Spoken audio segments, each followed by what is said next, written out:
Exams बहुत ही पास आ चुके हैं और सिलेबस अभी तक हुआ नहीं है। और जब तुम तुम्हारे दोस्तों से पूछते हो तो तुम्हारे बहुत सारे दोस्त ये बताते हैं कि उन्होंने सिलेबस कंप्लीट कर लिया है और वो रिवीजन कर रहे हैं। ये सुन के तुम्हें डर लगने लगता है और तुम्हें ये लगने लगता है कि क्या इस एग्जाम को तुम क्रैक कर पाओगे, क्या तुम इस एग्जाम में अच्छे मार्क्स लेकर आ पाओगे। और इस वजह से तुम्हें खुद पे सेल्फ डाउट होने लगता है।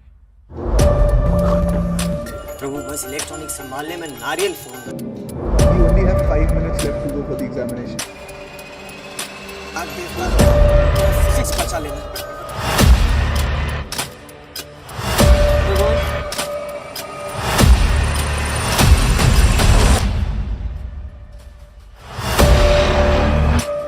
So hi everyone, मेरा नाम है Prashant, mentor of thousands of students preparing for India's toughest exam like IIT JEE NEET 10th class board 12th class board और भी ऐसे कई एग्जाम्स हैं जिनको मैं और मेरी टीम फ्री में स्टूडेंट्स को गाइड और मेंटोर करती है। तो देखो यार, अभी की सबसे बड़ी जो समस्या चल रही है ना वो ये है कि बहुत सारे एग्जाम्स नजदीक आ चुके हैं, जैसे कि बोर्ड एग्जाम हो गया, JEE का एग्जाम चल रहा है, नीट का एग्जाम नजदीक आ चुका है, इवन UPSC, बहुत सारे एग्जाम नजदीक आ चुके हैं।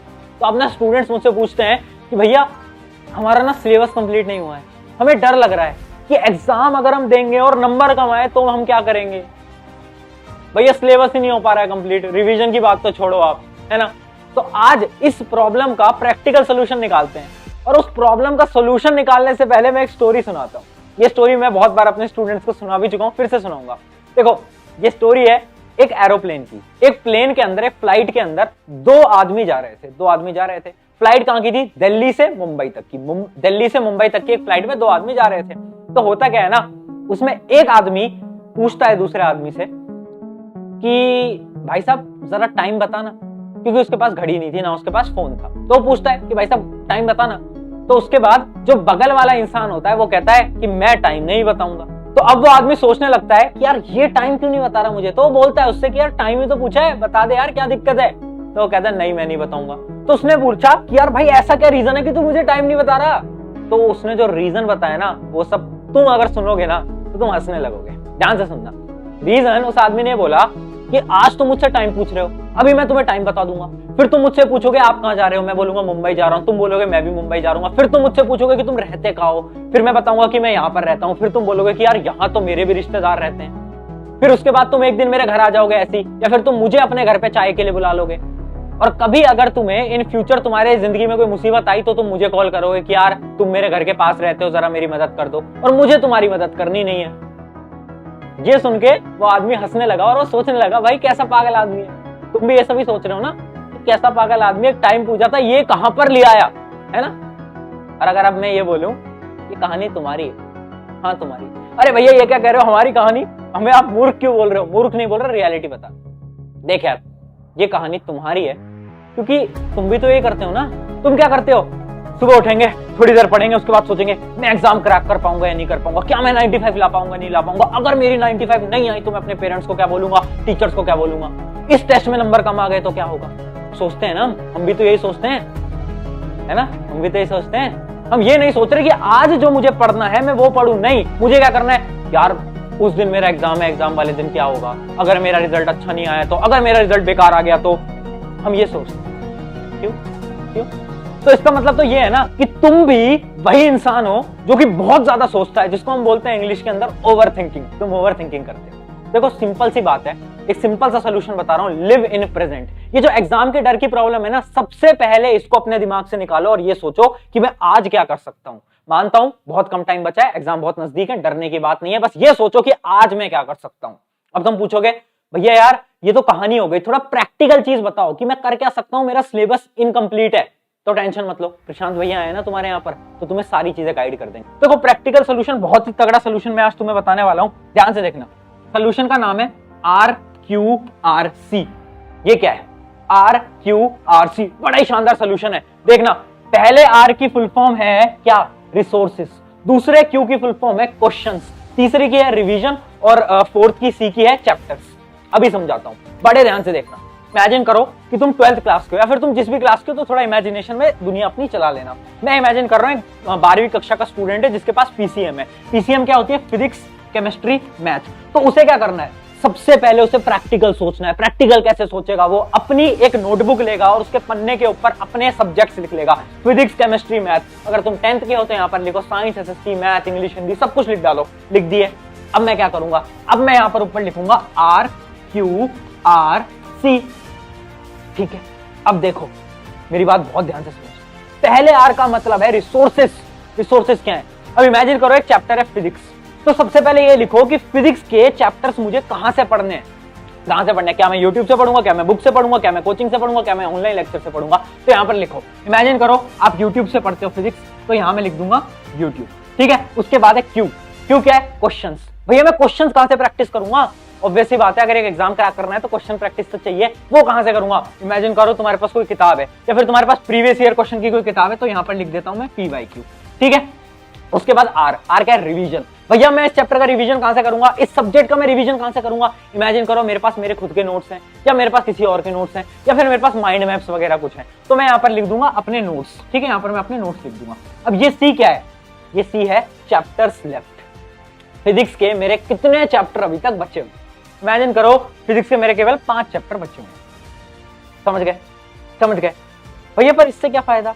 ये तो एक नॉर्मल स्ट्रेटेजी है, इसमें क्या मजा आ रहा है भैया आपको? बहुत इंपॉर्टेंट बात है, पता है क्यों? मैंने ना लाखों बच्चों को अभी तक मेंटोर करा है, और मैंने पता क्या देखा है, एक टॉपर और एक एवरेज बच्चे के बीच में एक डिफरेंस है, एक गैप है। पता है वो गैप क्या है? कि जो टॉपर बच्चा है ना, वो एग्जीक्यूट करता है, वो काम करता है, वो पढ़ाई करता है, और एवरेज बच्चा सोचता रह जाता है कि पढ़ाई कैसे करें, अरे ये पढ़े, अरे वो पढ़े, यूट्यूब का लेक्चर देखें, अरे ऑनलाइन लेक्चर देखें, अरे ट्यूशन टीचर का पढ़े या फिर नोट से पढ़े। वो कंफ्यूज रहता है और उस वजह से वो टॉपर नहीं बन पाता। तो तुम्हें क्या करना है, ये जो कंफ्यूजन वाली प्रॉब्लम है इसको अपनी जिंदगी से निकाल देना है, हमें प्रैक्टिकल बनना है। वो कैसे बनेंगे? हम हर एक सब्जेक्ट के लिए हम RQRC लिख देंगे कि वो चैप्टर पढ़ना कहां से, क्वेश्चन प्रैक्टिस कहां से करनी है, रिवीजन कहां से करना है, और चैप्टर्स कितने बचे हैं। इससे क्या होगा? अब तुम्हें सोचना नहीं है। इमेजिन करो मुझे फिजिक्स पढ़ना है, तो मैं देखूंगा अच्छा मुझे फिजिक्स पढ़ना कहां से, यहां से पढ़ना है। अरे मुझे क्वेश्चन प्रैक्टिस कहां से करनी है, यहां से करनी है। अरे मुझे रिवीजन कहां से करना है, यहां से। सोचने की जरूरत नहीं है, बहुत ज्यादा तुम्हारा टाइम बचेगा इससे। तो आई होप कि तुम्हें क्लियर हुआ होगा कि जो ओवर थिंकिंग वाली प्रॉब्लम है ना, जो एग्जाम का हमें डर लग रहा है, वो कैसे भागेगा? वो ऐसे भागेगा, RQRC। हर सब्जेक्ट के लिए हम RQRC लिख देते हैं। अब भैया ये जो बचे हुए चैप्टर है इनका क्या करें? इनके लिए भी टेक्निक है, ध्यान से देखना। हमें क्या करना है? हमें प्रैक्टिकल सोचना है। तो मैं क्या करूंगा, मैं देखूंगा मेरे एग्जाम के लिए टोटल कितने दिन बचे हैं। तो मुझे पता चला मेरे एग्जाम 30 दिन में है, 30 डेज है मेरे पास। और मैंने देखा मेरे जो टोटल चैप्टर है ना, फिजिक्स, केमिस्ट्री, मैथ, तीनों को मिलाकर मेरे जो टोटल चैप्टर बन के आए वो भी 30 आ गए। तो मैं दोनों को डिवाइड कर लूंगा। तो मुझे इससे डायरेक्टली एक चीज पता चल गई कि मुझे एक दिन में एक चैप्टर करना है। इससे क्या हुआ? अब मैं प्रैक्टिकल सोच सकता हूं, मैं ओवर थिंक नहीं करूंगा। मैं ये सोचूंगा ठीक है टाइम खराब कर दिया, कोई प्रॉब्लम नहीं है, कोई रिग्रेट नहीं है, अब देखते हैं अब क्या कर सकते हैं। डेली एक चैप्टर अगर मैं करना स्टार्ट करूंगा तो मैं आराम से पूरा सिलेबस खत्म कर दूंगा। तो देखो जब तुम अपने चैप्टर्स को पढ़ना स्टार्ट करोगे ना, तो तुम्हें बहुत सारी प्रॉब्लम्स आएंगी। इमेजिन करो एक कॉन्सेप्ट है जो कि तुम्हें समझ ही नहीं आ रहा, तो तुम क्या करोगे? बहुत सारे बच्चे हैं जो कि इस कॉन्सेप्ट को छोड़ देते हैं, बट मैं तुम्हें एक सोल्यूशन बताता हूं। एक ऐप रिकमेंड करता हूं, फिलो ऐप। बहुत ही शानदार ऐप है। क्यों? इमेजिन करो मुझे साइंस का कॉन्सेप्ट समझ नहीं आया, तो मैं क्या करूंगा? फिलो ऐप पे जाऊंगा और अंडर 60 सेकंड्स मैं अपने पर्सनल ट्यूटर के साथ कनेक्शन में आ जाऊंगा, और वो जो ट्यूटर होगा, बड़ी शानदार ट्यूटर है फिलो ऐप के ऊपर, वो मेरी जो सारे कॉन्सेप्ट्स हैं वो एकदम क्लियर बना देगा। तो देखो बहुत शानदार चीज है, मतलब 60 सेकंड्स के अंदर आप आराम से अपने ट्यूटर के साथ कनेक्ट कर सकते हो और जितने भी आपके कॉन्सेप्ट्स हैं उनको एकदम क्लियर कर सकते हो। मैं लिंक डिस्क्रिप्शन में दे दूंगा ऐप की, ऐप को यूज कर लेना और मुझे कमेंट में जरूर बताना कि भैया ऐप शानदार है, मजा आया, हमारे बहुत सारी जो प्रॉब्लम्स थी, हमारे जो कॉन्सेप्ट्स वीक थे, क्या वो रिजॉल्व हुए या नहीं हुए। इन टेक्निक से आपकी कुछ प्रॉब्लम तो रिजॉल्व हो गई होगी। अब आगे बढ़ते हैं। अब देखो अगली प्रॉब्लम क्या है। बहुत बार तुमने देखा होगा जब तुम पढ़ रहे होते, इमेजिन करो तुम कोई लेक्चर को देख रहे हो, ठीक है, अपने लैपटॉप के ऊपर एक लेक्चर देख रहे हो, तो कुछ देर बाद ना तुम्हारा जो दिमाग है ना वो कहीं और ख्यालों में चला जाता है ना, किसी लैला किसी मजनू के ख्यालों में, कोचिंग में क्या हुआ था, ट्यूशन में क्या हुआ था, स्कूल में क्या हुआ था, उसके ख्यालों में चला जाता है, होता है।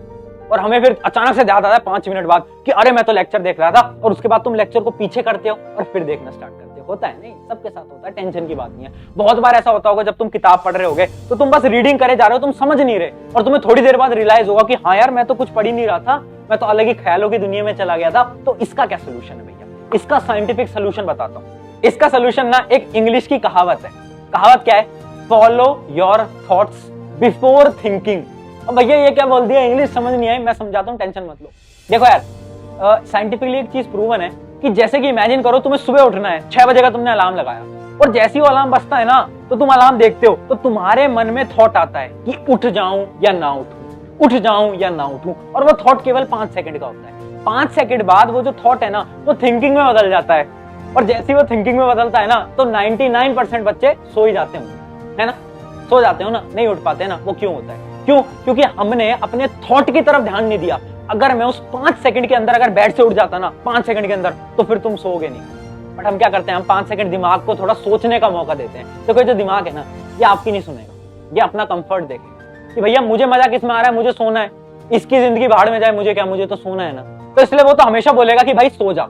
इसलिए कभी भी जब भी तुम्हें थॉट आए ना तो उसको थिंकिंग तक जाने ही मत दो। भैया समझ नहीं आया, थोड़ा ध्यान से समझाओ, थोड़ा डीपली समझाओ। समझाता हूँ। देखो इमेजिन करो तुम पढ़ रहे हो, जब भी तुम पढ़ रहे हो ना और तुम्हारे मन में एक थिंकिंग आती है कि यार मेरे कोचिंग में क्या हुआ था, तो उस टाइम पे तुम्हारे पास 5 सेकंड होते हैं कि उस थिंकिंग से बाहर आ जाओ। या फिर तुम इंस्टा रील स्क्रॉल कर रहे हो तो तुम्हारे पास 5 सेकंड होते हैं कि यार तुम्हारा एक बार ब्रेन तुमसे कहेगा कि अरे मूर्ख, तू तो पढ़ने आया था ना, यहाँ कैसे आ गया, इंस्टा रील पे क्या कर रहा है, यूट्यूब शॉर्ट्स पे क्या कर रहा है। तुम्हारा ब्रेन तुमसे कहेगा, और तुम्हारे पास डिसीजन लेने के लिए केवल 5 सेकंड होते हैं। अगर उस 5 सेकंड में तुमने यूट्यूब बंद करा, फोन बंद करा और पढ़ने लग गए तो तुम पढ़ने लग जाओगे।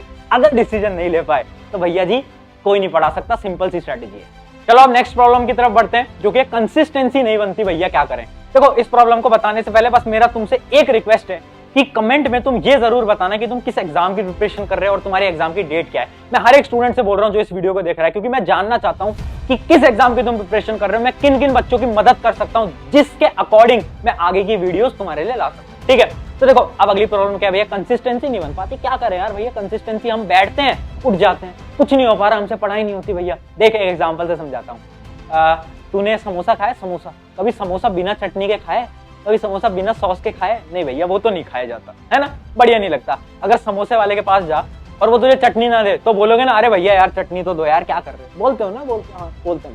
या फिर मैगी बिना मसाले के खाए? नहीं भैया, मैगी बिना मसाले के क्या होता है, कुछ नहीं होता। हाँ, तो जब तुम अपने लाइफ के अंदर इतने सीरियस हो कि भैया समोसा तो चटनी के साथ ही खाते हो, है ना, इतने सीरियस हो, तो पढ़ाई में उतने सीरियस क्यों नहीं? क्योंकि जब तुम पढ़ने बैठते हो अपने फोन को साइड में क्यों नहीं रखते, नोटिफिकेशन बंद क्यों नहीं करते? या फिर जब तुम बैठने बैठते हो तो अपनी वाटर बॉटल को साथ लेकर क्यों नहीं बैठते, है ना, क्यों नहीं बैठते? अरे नहीं भैया, उसमें हम सीरियस नहीं, हम तो समोसा खाने में सीरियस है ना। देखो यार, ये जो लाइफ है ना, इसमें भी तुम्हें सीरियस होना पड़ेगा। जब तुम पढ़ने बैठ रहे हो तो पूरी अपने दिमाग को खोलकर पढ़ने बैठो कि भैया फोन को दूर रख दिया, लैपटॉप में पढ़ रहे हैं या फिर बुक से पढ़ रहे हैं, जितने भी डिस्ट्रैक्शंस हैं सबसे दूर। घर वालों को बोल दो 1 घंटे तक अंदर मत आओ भैया, कमरे के अंदर, मम्मी पापा मत आओ, मैं पढ़ रहा हूँ। सिंपल सी बात है। जब पढ़ रहे हो तो ऐसा पढ़ना है ना, मतलब कम टाइम पढ़ो बट अच्छे से पढ़ो, उतना इनफ होगा। तो अगर तुम ये करोगे तो कंसिस्टेंसी ऑटोमेटिकली आ जाएगी यार। तो तुम पढ़ने बैठोगे और तुम्हारे पास कोई डिस्ट्रैक्शन नहीं होंगे तो ऑटोमेटिक तुम पढ़ोगे। आई होप कि तुम्हारे सारे डाउट्स जो थे वो कंप्लीट हो गए होंगे, क्योंकि सिलेबस कंप्लीट नहीं हुआ तो कैसे करेंगे, है ना। अब देखो ये हमारी आज की वीडियो थी, बट एक 1-to-1 टिप दूंगा तो थोड़ा सा नजदीक आओ, और ये मेरी आपकी पर्सनल टिप है। देखो आप किसी भी एग्जाम की प्रिपरेशन कर रहे हो, 10th 12 IIT JEE NEET UPSC CAT, किसी की भी, एक चीज ध्यान से समझना, एक स्टेटमेंट पकड़ लो, जो आया नहीं वो आएगा नहीं। ये क्या बोल रहे हो भैया? देखो अब अपने पास समय कम बचा है, ऑब्वियस सी बात है, एग्जाम बहुत नजदीक है, तो हम अगर सब कुछ पढ़ने बैठेंगे तो सिलेबस कंप्लीट नहीं हो पाएगा। तो हमें क्या करना है, हमें ये देखना है जो क्वेश्चंस आए नहीं। जैसे इमेजिन करो एक सब्जेक्ट है फिजिक्स, मान लिया फिजिक्स का कोई ऐसा कॉन्सेप्ट है जो कि बहुत टफ है, और तुम्हें पता चला कि इस जो टॉपिक है इसका वेटेज बहुत कम है, इसका क्वेश्चन कभी आया ही नहीं एग्जाम के अंदर, तो क्या तुम्हें वो पढ़ना चाहिए? नहीं पढ़ना चाहिए। अब ये पता कैसे चलेगा आया या फिर नहीं आया, उसका वेटेज है भी एग्जाम में या नहीं है? तो उसके लिए तुम क्या करोगे, आपका मित्र है ना, एक दोस्त होगा ना आपका, कोई टॉपर दोस्त, उसको फोन मिला लो, उससे पूछ लो कि भाई यार ये टॉपिक है मुझे समझ नहीं आ रहा, ये इंपॉर्टेंट है या नहीं है। अगर वो बोल दे इंपॉर्टेंट नहीं है तो मत पढ़ो, सिंपल सी बात है।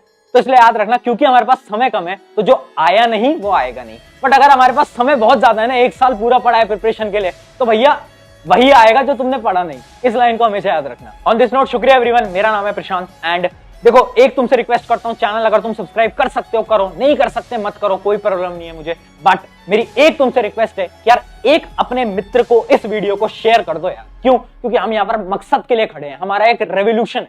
हम इंडिया के या फिर वर्ल्ड के यूथ को यहाँ मोटिवेट करने के लिए खड़े हैं, उनको गाइड करने के लिए खड़े हैं, जो कि अपना रास्ता भटक चुके हैं, जो करना तो बहुत कुछ चाहते हैं जिंदगी में, बट यार उनको एक डायरेक्शन नहीं मिल पा रही है। उनको हम फ्री में यहाँ पर गाइडेंस देने के लिए खड़े हैं। तो अगर तुम्हारा कोई ऐसा मित्र है जो कि अच्छी तरीके से पढ़ नहीं पा रहा है, जिसको गाइडेंस की रिक्वायरमेंट है, जिसको समझ नहीं आ रहा है सिलेबस कैसे कंप्लीट किया जाए, उसको शेयर कर दो। चाहे सब्सक्राइब मत करो, कोई दिक्कत नहीं। शुक्रिया एवरीवन, मेरा नाम है प्रशांत।